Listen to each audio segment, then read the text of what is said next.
We're at Gen Con 2017, celebrating 50 years of Gen Con, talking to Cory Jones about Quest, a new, interesting board game subscription service. Instead of me butchering exactly how to describe it, how would you describe it? So Quest is a service that delivers a brand new, never before seen board game right to your door every other month. And what's fun about it is how we're going to make the games. And so, I love subscription services. They're one of the things that's very fun about subscription services. Really, the point of subscription services is this idea that you get stuff and it's sort of a surprise, right? The blind reveal, the Christmas morning thing of opening up the box, like, hey, what did I get? And I had a bunch of them. I don't have any now, but one of the things that sort of struck me was that it was kind of hit or miss in terms of the stuff that I'd like. I mean, I'm a 47-year-old man. I'm not that interested in stickers. And so I would feel very guilty when I'd sort of, throw away some of the stuff because, I didn't know what to do with it. But I still like the idea of the surprise, and what I wanted was something that was very specifically tailored to what I like. And what I like are board games. And so the notion came to me that doing a subscription service, and I had an idea kind of like this a long time ago, but doing a subscription service where it was always going to be something you really wanted, like a board game, but still a surprise, would be really fun. And then I thought, well, if we could continue the surprise component of it, where there was something else to be excited about, that could be also awesome. And so how we make the games is actually a big part of what makes this very interesting. The way we're doing it is we have a 3-piece team that's going to come together to make the game.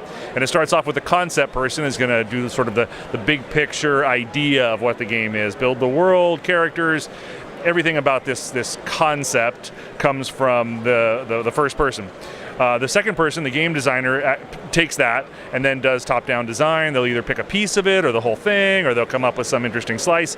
And they're going to do an amazing job making it into a game. And then about halfway through their process, they're actually going to integrate the artist. And the artist will then, of course, create the visual look for this, looking at both the concept documents and the game design and using their own personal style. And so the collaboration of those three sort of separate things is what ends up giving you the finished product. And the people that we've gotten, I think, is what makes this so exciting. So that this idea is fun. It's exciting because of the people we have. And so if you look at the lists of people, you go to the Kickstarter, the lists of people we have, I think, are pretty remarkable. Yep. I've curated a list of people that I'm very, passionate about, both creatively and also, in excited about working with.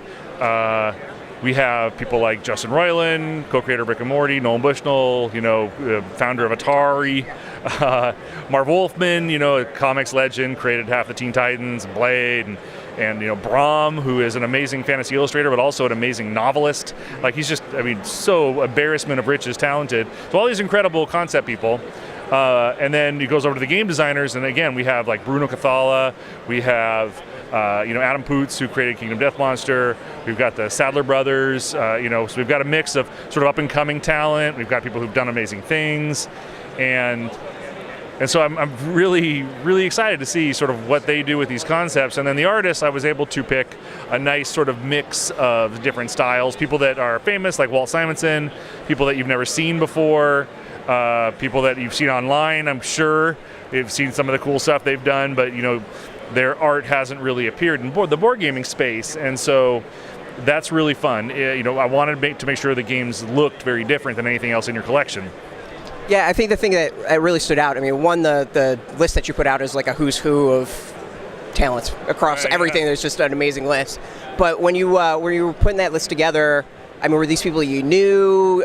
Did you kind of approach them out of the blue? Like, how did you actually go and curate the folks that are participating? So for the concept side, it was a lot of them are people I know, or people I've had relationships with, or my partner has relationships with, or we're one degree of separation. I had a longer list of people that a much longer list, and then I sort of went through it and started saying, okay, I know these people, and I don't know these people, but this person knows these people. So it was really a networking challenge. I had a bunch of people that either said no or I couldn't get a hold of. One of the people at the top of my list was like Rebecca Sugar. I'm a big fan of Steven Universe. Couldn't get a hold of her. I tried hard. So it was definitely a combination of people that I would love to work with, and also the ability to sort of get in front of them, and also people who were interested. We had people that wanted to do it but had exclusive deals in place. So it was a mix. But many of those people I'm actually pretty good friends with. And also I wanted to make sure as people that were into board gaming to some degree. That's going to be my next question. Yeah, like so for instance, Nolan Bushnell, he's a huge board gamer. He gets together with his sons every weekend and plays board games. And one of his sons just is opening a board game cafe. So yeah, he's super into board games. So all of these people are definitely gamers, which is also an important part of it. So a lot of them have never, they might be gamers. They kind of might have been on the periphery of everything. But a lot of them, as far as I know, haven't been involved in games. Right. So what was the reaction for those folks when kind of pitching them this idea? It's interesting. There was definitely, a lot of them were, I love board games. This will be really fun to do. Some of them are like, wow, I've never done anything like this. Are you sure? We're nervous. What am I doing exactly? Because it is kind of a weird concept. You're just building the high concept thing, and then that'll be top-down design. Because we do a lot of, Cryptozoic, this is a separate thing, but Cryptozoic, for instance, does a lot of looking at, we're really good at looking at different IPs and then doing top-down design, turning it into games. So this was just this notion that we would kind of create something from scratch that was the IP, and then do the top-down design. It was different and fun. So a lot of people were like, well, how's this going to work? And so I'd walk them through the process, and everyone became comfortable, and that's how I moved it forward. But I think a lot of the people were, because they were gamers, were excited to just sort of be part of a process that would end up delivering a game. And so I think that's going to be fun for everyone involved. And ultimately, that's what this is. I don't expect this is going to be a big thing. I think it'll be a really fun little thing, and I think people will love the games. But I'm doing it more because I'm passionate about making new stuff. And this was the funnest way that I could think of to make some new small form-factor board games. And those are my favorite type of board games, Guillotine and Citadels and our Total Recall game. I mean, I played 100 hours of Jaipur with my daughter. I love those small form-factor games. They're my favorite. And so I wanted to make a bunch of those. What's interesting when looking at it, the first thing is it's obviously going to be low print runs. Yeah, well, yeah. And it seems in the game industry that seems to be a really big growing space in it. I would call it the artisanal games in a way. Yeah. Was that kind of a factor going into this, or was? Sure. 100%. The notion that I would like to style the sort of quest concept. Similar to sort of a Mondo, if you're familiar with Mondo. That's what it reminded me of. Yeah, that's what I'm trying to do is say, hey, we could make board games that were also a collectible. So there's going to be, we're going to use high-end printing techniques, whether that's foils or varnishes. We're going to make the games themselves because there's no, I don't need a barcode or sales copy on it because it's going directly to the person who bought it. It's wraparound art, and it's going to look like this beautiful jewel collectible. And so I imagine, if we end up with 4,000 or 5,000 people as part of it, these incredibly talented people making these incredible games, and with these beautiful packaging, a super high-end collectible board game that's also only 4,000 or 5,000 made, I feel like they're going to be very valuable collectibles. Yeah. And so I mentioned the Kickstarter, I feel like what we're making is going to be really special. And what you talked about, that artisanal feel, that is absolutely part of it. So, why did you decide on Kickstarter as opposed to just opening it up for orders for everyone, like any other site? Yeah. Well, I had some great experience with Kickstarter in the past. I felt like it would be a good way to sort of front load. With subscription services are a little tough because, especially most subscription services aggregate a bunch of stuff in a box that they either bought at closeout, and so you're getting $100 worth of stuff for $30, or that's kind of it, So not many subscription services are sending you new content, and so for me to generate from scratch the content, then manufacture the content, it's very hard for me to know how much to make, without having the subscriptions in play. Like the logistics of that are very difficult for new products unless you just have a boatload of money and can just say, all right, I'm going to make 10,000, just put them in a warehouse, then I'll start the subscription and slowly trickle it out. It's not optimal. So Kickstarter would allow me to sort of build the base, build the plan, kick it off, and kind of have it be at one great start point. It's a challenge. Clearly, the Kickstarter isn't one of those front-loaded ones where there was a bunch of hype and then day one's, this is going to be I've made it 45 days, so it'll be a slow burn as I start to get the word out, which is fine. If it doesn't work, I'll be bummed because I think this is an amazing idea. But I think it's going to be a success, and I felt like the reason Kickstarter was important was, again, just to make sure that we could start off on the right foot for the subscription stuff. Yes, I could do this plan and probably a dozen different ways, but I felt like this was a good way to get it off the ground. Just thinking of the future, once this batch is done, are we going to look at like another Kickstarter, or is it kind of maybe shift the model a little bit? No. At that point, so one of the great things about the Kickstarter, if you're jumping in, is that the games are $12.99 each. So we switched it to one every other month. That's going to be my next question. Yeah. Feedback and the interaction. Well, you know what? I try to. Anyone who knows me from Hex. Or like my interactions with that community, I try to be super agile. I don't stand on decisions because I made a decision. I try to always make whatever decision is best in that moment. And so we had built two plans, and one was one every 6 months, one every other month, and one was one every month. And so I was greedy because I wanted more of these games out. I want to make more stuff. In the end, I only care about making stuff. I'm not really driven by profit, or it doesn't matter to me. And so I wanted to make more stuff. In reality, the feedback I immediately got when we launched the Kickstarter was that the price point, like kickstarting 13 games at once, was a bit much. That was one of the early backers was like, hey, you like backing Kickstarter games? How about 13 at once? I'm like, oh, that sounds rough. So I changed it to one every other month. That way the price point came down, and with shipping it was about a $120, which seems like a reasonable place for most people for Kickstarter stuff. So that was good. I was rambling. I forgot what the original question was. After the initial Kickstarter. Oh, yes. Oh, so the point was at $12.99 a month, at $12.99 per game. I gotta stop saying per month. Per game. If you are in during the Kickstarter, you can keep that price forever. So after the Kickstarter, we're still going to do it, but it's going to be $19.99 a game, which will still be an incredible value because I feel like once these games come out, they'll be worth 3 or 4 times that. I don't have to try to buy it on eBay, but we're going to let you keep that forever. And we will continue to have I've already had multiple more, I have more people that have contacted me now that this launched. That was going to be my next question. Yeah. So now that it's launched, people I either had talked to and were like, well, I'm not sure, that have now seen what this is, or just sort of out of the blue have contacted me to say, yeah, I'd like to be part of this. And so I've already started to build a deeper roster. So I feel like this could go on forever. And I've also got a lot of people that I'm very excited to try and work with that I've been working on and hopefully can get to be part of this too. So I think the really interesting to me with the group that you've put together is how diverse their backgrounds are. Like you've got Nolan Bushnell, founder of Atari. You've got Ben Temple-Smith, who has done comics and other media. You've got Walt Simonson, an amazing comic artist. Ari Salvatore. Like it's just I think that's the thing that has me most excited about it, is that you are taking people from different areas and putting them together and say, come up with something. Yes, you're getting it. Yeah.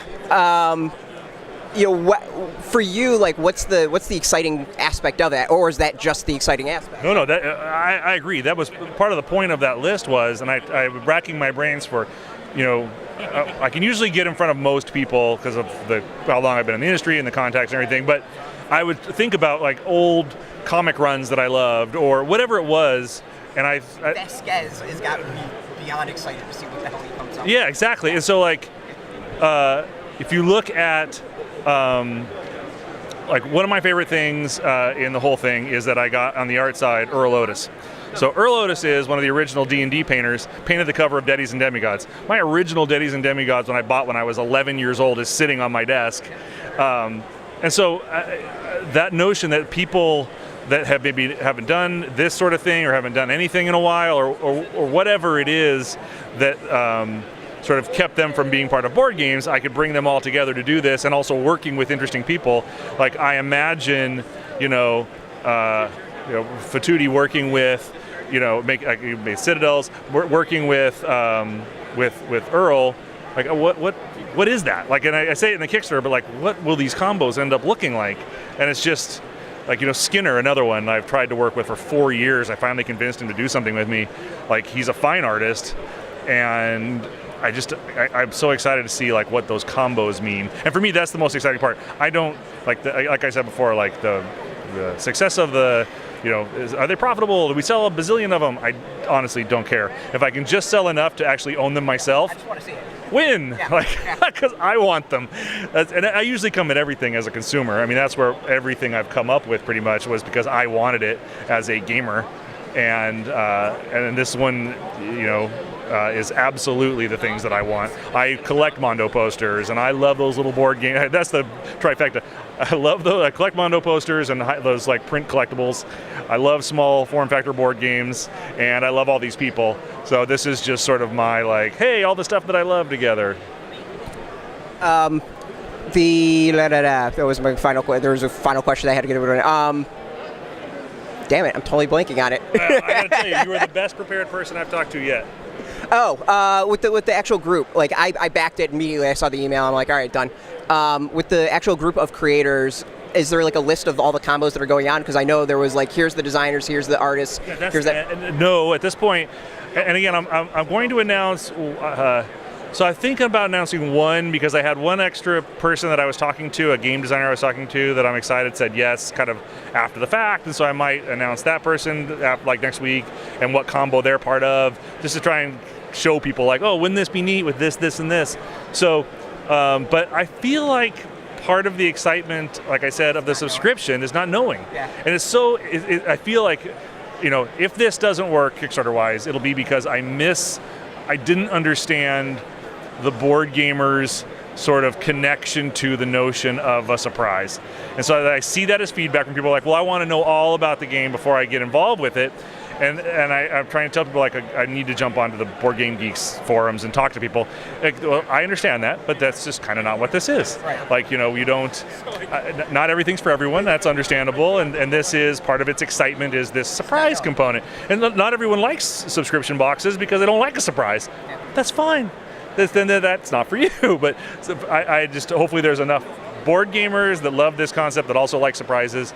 And I feel like also every other month, having the video pop up and with the unboxing and the announcement, it'll just be such a fun thing. And then to know a couple days later you're gonna have it in your mailbox, like that to me is really compelling. I personally like the switch to the other month, because in a month I don't have enough time to play a game in a month, so every other month at least I get some good gameplay for that 2 months.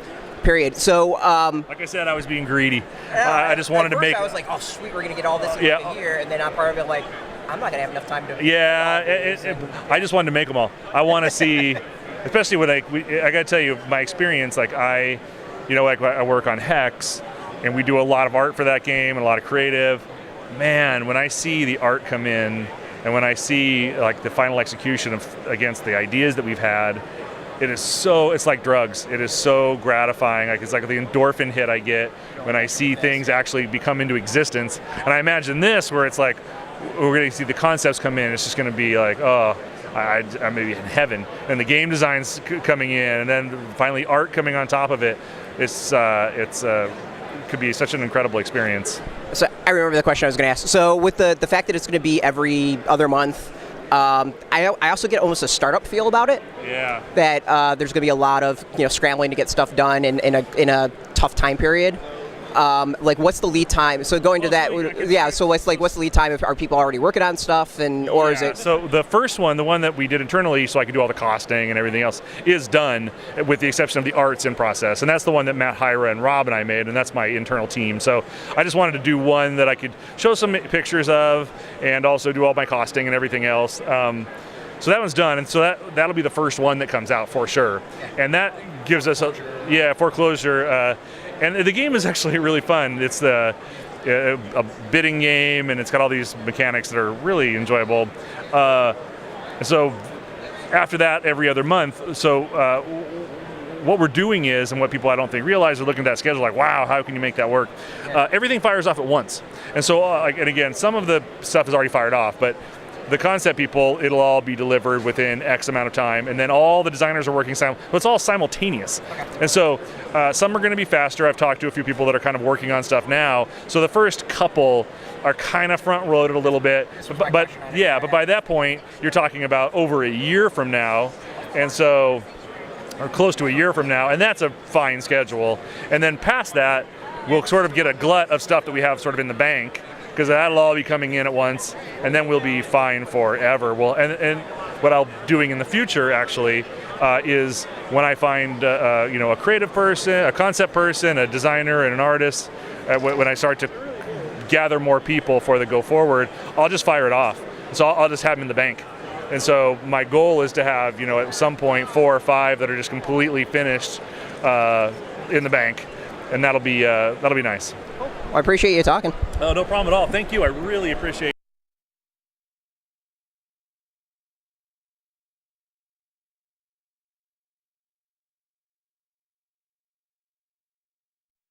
Hey, thanks for watching this video. Now, what you can do that would be really helpful is subscribe or visit our website. We've got links right here that makes this super easy. By subscribing, you will make sure to get further videos down the road. And of course, visiting the website, you get all the greatest news. But just watching, we really, really appreciate it. Until next time, keep rolling those dice and keep it geeky.